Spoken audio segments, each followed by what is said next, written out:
Hi everybody, this is Anne. As beginners learn to throw on the wheel, they practice so much and are just excited to pull up the clay walls. But once they master basic bowls and cups, they're ready to take their new skills to the next level. If that describes you, then you're going to love this video. I'll show you 10 of the easiest ways to alter the rims of your pieces to create exciting pottery. This first one is so easy, but really adds just a touch of class to the piece. Watch closely or you'll miss it. I place one finger on the inside and one on the outside and just twist. That's it. Now here's the side view of the twisting action. I anchor one finger and use the other to pivot the clay around. And look at that teardrop shape from above, just beautiful.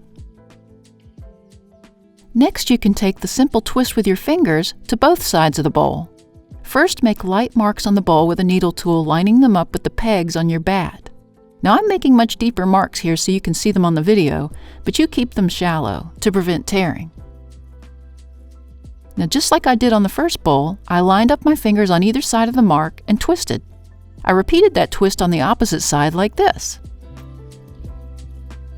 Now you can use those as spoon rests if you like.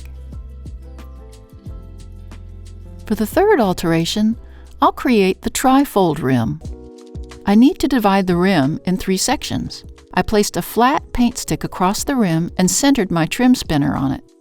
As you can see, the light blue marks are where the spinner's divided into thirds. I marked the bowl in coordination with each blue mark.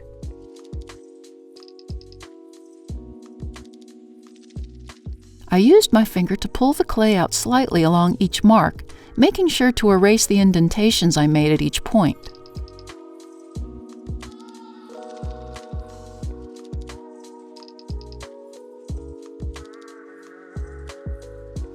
That's such a nice shape as it is, but you can also take it one step further. I took the paint stick and flattened each of the sides like this, so it resulted in a tri-fold hat design.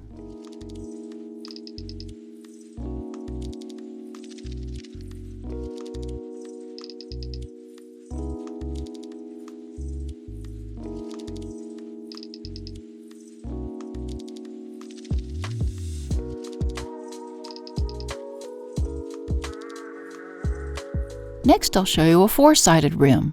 I divided the bowl into fourths using the bat pins as my guide. I then positioned 2 fingers along the inside of the bowl and one to the center on the outside and pushed the middle finger inward. I repeated this on the opposite side and then repeated it again along the other 2 sides.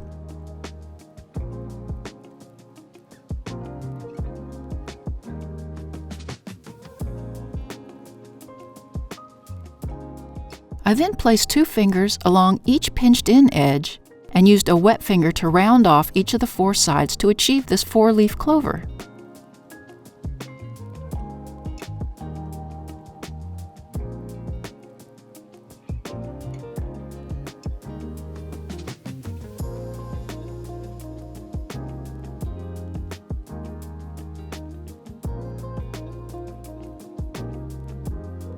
For the 5th bowl, I'll show you a 4-square rim.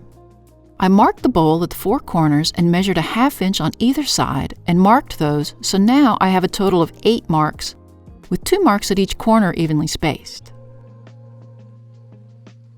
I use the same twist action with my fingers, always making sure the clay in the center of each corner is pushed inward like this.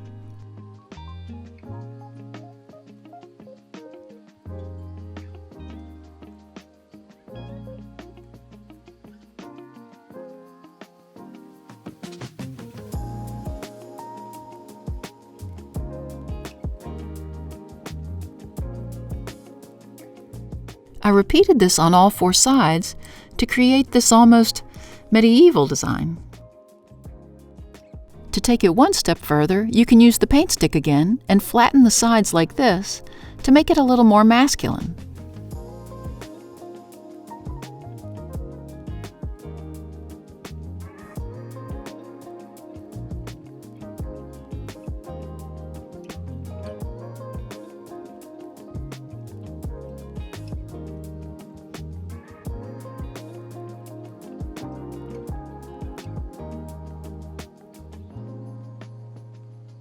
Now here's one for your sweetie, a heart-shaped rim. Again, I divide the bowl in half along the rim using the bat pins as my guide. On one side, I'm pushing the clay inward like I did with the 4-leaf clover bowl.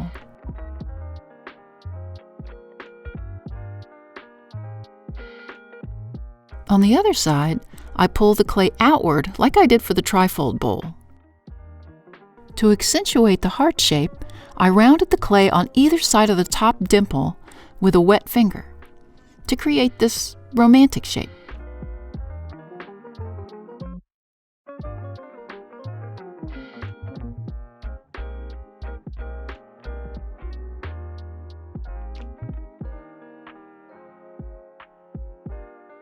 For number 7, I'll demonstrate the pinwheel rim. First, I mark the bowl along each side of the 4-sided bat with my needle tool.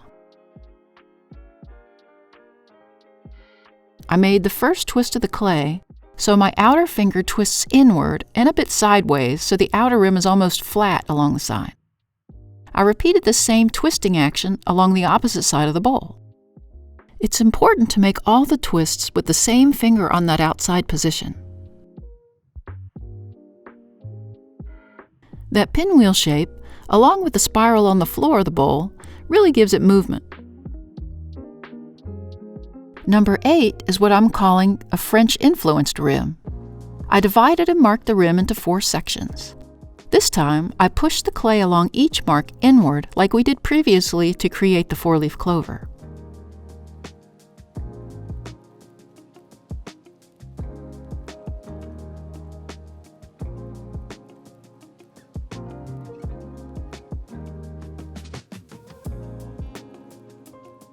I rounded off just the edges along each of the inward creases like this.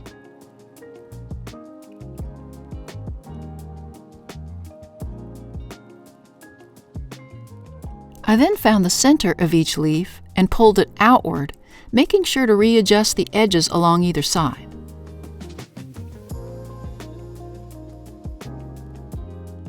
I repeated this process for all 4 sides.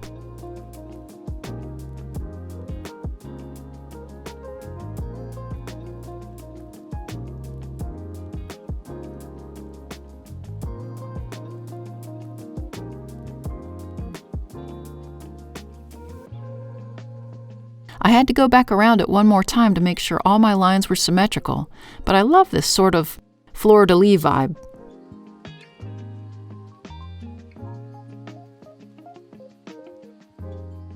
Number 9 is a fancy fluted wavy rim. I divided the bowl into 4ths and again created that 4-leaf clover design.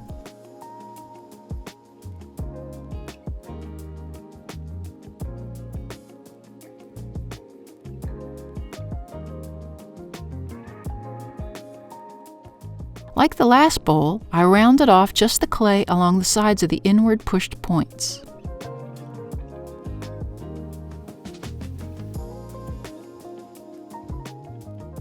I then found the center of each leaf, but this time I pushed the clay inward instead of outward.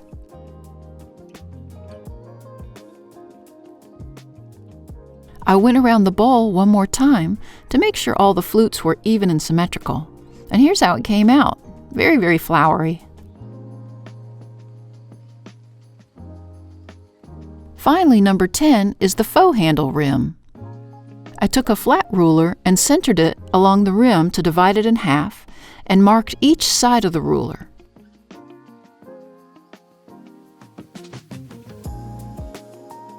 I used my fingers to push inward along the marks like I did for the previous bowl, to get this unique look as though it has handles along the sides.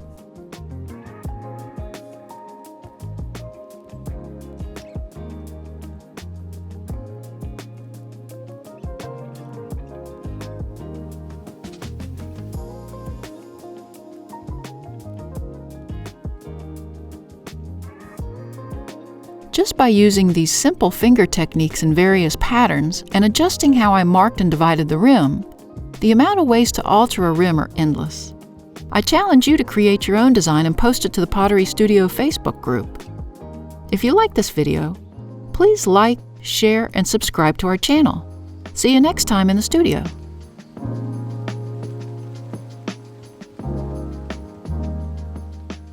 This is, to me, it looks like from above. It looks like a coming between two legs. The push. Yes, the push. That's what this is.